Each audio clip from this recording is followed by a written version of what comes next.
Becker. The company Becker is a legendary German brand of car audio equipment, whose radios and stereos were considered the benchmark for quality in the premium segment for many years.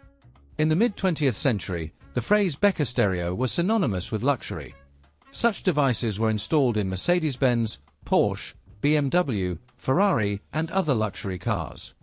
However, over time, Becker disappeared from the consumer market. In this video, we trace the history of Becker, from its post-war founding and first breakthroughs to its peak of glory in car audio. In the end, we will find out what happened to the brand. The history of Becker begins immediately after the Second World War. The company's founder, Max Egon Becker, a radio engineer and entrepreneur, opened a small radio repair shop in Pforzheim, Germany, in 1949. Almost right away, Becker decided to focus on a new direction: car radios. By 1949, he had already come up with his first model, called the Becker Autophon, which was put together from whatever parts he could find. The station names on the frequency dial were even written by hand because there weren't any printing options back then. Becker devices immediately attracted the attention of car manufacturers. In 1949, Mercedes-Benz made Becker its first official supplier of standard car radios. The success of the first models was due to their quality and reliability. In the 1950s, the company continued to grow, opening its own factory in Itterbach, where Becker Car Radio's headquarters were relocated.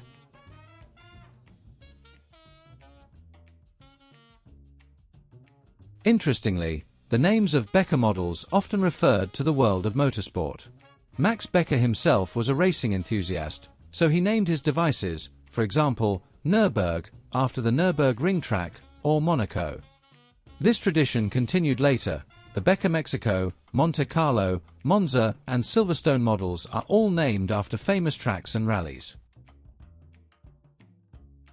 In 1953, the company released its iconic Becker Mexico model, the world's first car radio with fully automatic station search. For car drivers at the time, it was a technological marvel. All you had to do was press a button and the device would find the next available radio station itself. The 1953 Becker Mexico supported both AM and FM bands, becoming one of the first premium car radios in history. The model gained recognition and established Becker's reputation as a manufacturer of high-tech, elite equipment. In the 1960s, Becker continued to set trends. The turning point came in 1963, when the company introduced the Becker Monte Carlo, the first fully transistorized car radio. At that time, most car radios still used vacuum tubes, which were bulky, generated heat and consumed a lot of energy. The switch to transistors made Becker devices more compact, reliable and energy efficient, without fragile vacuum tubes that took time to warm up. A few years later, in 1969, the company made two important launches. First, the Becker Europa system appeared, the world's first car radio with stereo sound support, that is, 2 audio channels. Now passengers could enjoy stereo sound in their cars, a huge achievement for the late 1960s. Secondly, in the same year, Becker introduced cassette technology. The Mexico Olympia model became one of the first car radios with a built-in cassette player. In 1973, Becker engineers developed a radio signal decoder that allowed traffic information and alerts to be broadcast, the prototype of future traffic alert systems. In 1975, the company was the first to implement an auto-reverse cassette function in a car radio. That year's version of the Becker Mexico model was able to automatically play both sides of a cassette without requiring the cassette to be manually removed and flipped. By the end of the decade, Becker devices even featured microprocessors. The Becker Mexico Cassette Electronic, 1979, had a digital display and microprocessor-based electronic controls. Known for its unusual appearance, this device could memorize settings, display frequencies on a small LCD screen and ensure accurate station tuning. Many car enthusiasts still fondly remember these Becker models with their distinctive design. They combined retro aesthetics with the advanced features of their time. In 1985, the company was one of the first to integrate a CD player into a head unit. The Becker Mexico electronic radio with CD support was offered in Mercedes-Benz cars, effectively becoming the first standard CD receiver to be installed on the assembly line in cars. This happened just a couple of years after the first consumer CD players appeared and marked the transition of car audio into the digital era. By the end of the 1980s, Becker had focused on receiver enhancement systems. For example, the Mexico Diversity model, 1987, had a dual tuner with 2 antennas for more stable radio signals. At the same time, Becker collaborated with Mercedes-Benz to develop a sophisticated audio system with multiple amplifiers and subwoofers, the forerunner of today's premium multimedia systems for the flagship S-Class. All this cemented Becker's status as a leading player in the segment. Interestingly, Mercedes-Benz was not the only company that helped Becker become a respected luxury brand.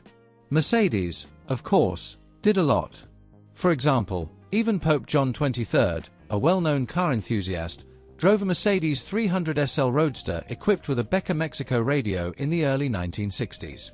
And this fact, funny as it may seem, was a kind of marketing tactic. However, apart from Mercedes, other car manufacturers also appreciated Becker's products. BMW, Audi, Peugeot. Many European brands collaborated with Becker at various times. Italian supercars also sometimes opted for German radios. For example, some Ferrari and Maserati models listed Becker radios among their optional extras.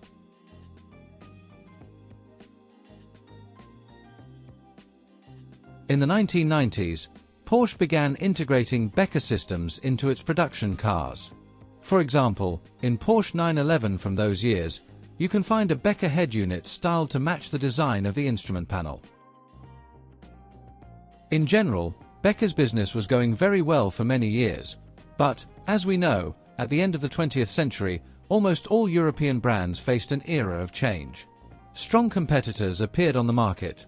Japanese brands Pioneer, Alpine, and Sony began offering their advanced, ultra-modern car radios. Becker, while remaining the recognized leader in the premium niche, felt the pressure of global competition and the need to invest in new technologies, digital formats, networking capabilities, navigation. It was becoming increasingly difficult to compete with rivals. The company took steps to expand and diversify. The decisive turning point came in 1995, when the American concern Harman International Industries announced the purchase of Becker. At the time, Harman's management was looking to enter the automotive systems market, and Becker was a perfect fit for this strategy. The deal stipulated that Becker's automotive division would come under Harman's wing, while the aviation business, Becker Avionics, would remain in the hands of the Becker family and be headed by Roland Becker, the founder's son.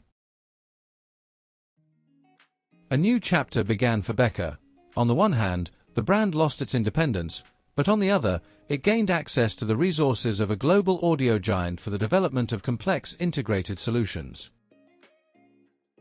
Around the same time, the Becker Avis and Becker Grand Prix CD systems appeared, among the world's first head units with digital signal processing, DSP. They provided impressive sound quality for the time and flexible equalizer settings.